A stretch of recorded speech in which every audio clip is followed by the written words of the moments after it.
ശിവരാത്രി മഹോത്സവത്തോടനുബന്ധിച്ച് താലപ്പൊലി ഘോഷയാത്ര നടന്നു. പശ്ചിമ കൈലാസനാഥൻ വാണരുളുന്ന രാജാക്കാട് ശ്രീ മഹാദേവ ക്ഷേത്രത്തിലെ ശിവരാത്രി മഹോത്സവത്തോടനുബന്ധിച്ചാണ് താലപ്പൊലി ഘോഷയാത്ര നടന്നത്. ആയിരക്കണക്കിന് ഭക്തജനങ്ങളാണ് ഭഗവാന്റെ അനുഗ്രഹം തേടി ഘോഷയാത്രയിലും ശിവരാത്രി മഹോത്സവത്തിലും പങ്കെടുത്തത്. രാജാക്കാട് മഹാദേവന്റെ മണ്ണിൽ ശിവരാത്രി ആഘോഷിച്ച ആയിരങ്ങൾ. പശ്ചിമ കൈലാസനാഥൻ എന്നറിയപ്പെടുന്ന രാജാക്കാട് ശ്രീ മഹാദേവ ക്ഷേത്രത്തിലെ ശിവരാത്രി മഹോത്സവത്തോടനുബന്ധിച്ച് നടന്ന താലപ്പൊലി ഘോഷയാത്ര ഭക്തജന സാന്നിധ്യം കൊണ്ട് ശ്രദ്ധേയമായി.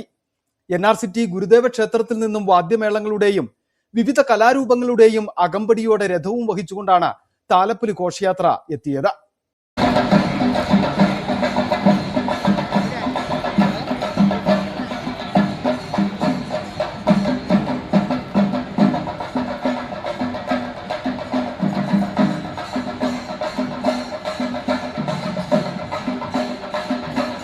പറവൂർ രാകേഷ് തന്ത്രികൾ മുഖ്യ കാർമ്മികത്വം വഹിച്ച മഹോത്സവത്തിൽ ക്ഷേത്രം മേൽശാന്തി പുരുഷോത്തമൻ ശാന്തി, സതീഷ് ശാന്തി, മോഹനൻ ശാന്തി, രതീഷ് ശാന്തി, മണികണ്ഠൻ ശാന്തി എന്നിവർ സഹകാർമ്മികത്വം വഹിച്ചു. മഹോത്സവത്തോടനുബന്ധിച്ച അഷ്ടദ്രവ്യ മഹാഗണപതി ഹോമം, പ്രസാദവൂട്ട്, വിവിധ കലാരൂപങ്ങളുടെ അകമ്പടിയോടെയുള്ള ഘോഷയാത്ര എന്നിവ സംഘടിപ്പിച്ചു.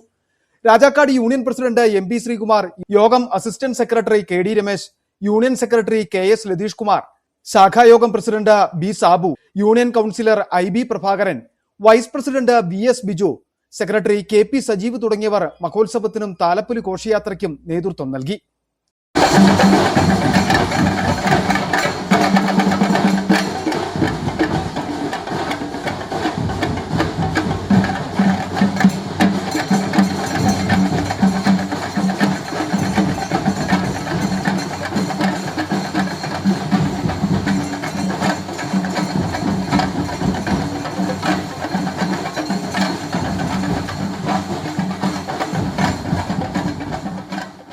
വിവിധ ശാഖായോഗങ്ങൾ, വനിതാ സംഘം, യൂത്ത് മൂവ്മെന്റ്, കുടുംബ യൂണിറ്റ്, ബാലജനയോഗം എന്നിവയുടെ പങ്കാളിത്തത്തോടെയാണ് മഹോത്സവവും ഘോഷയാത്രയും നടന്നത്. തുടർന്ന് സോപാന സംഗീതവും ശിവരാത്രി പൂജയും ആലപ്പുഴ ഇപ്റ്റിയുടെ നാടൻപാട്ടും സംഘടിപ്പിച്ചു. City vision, Rajakkad.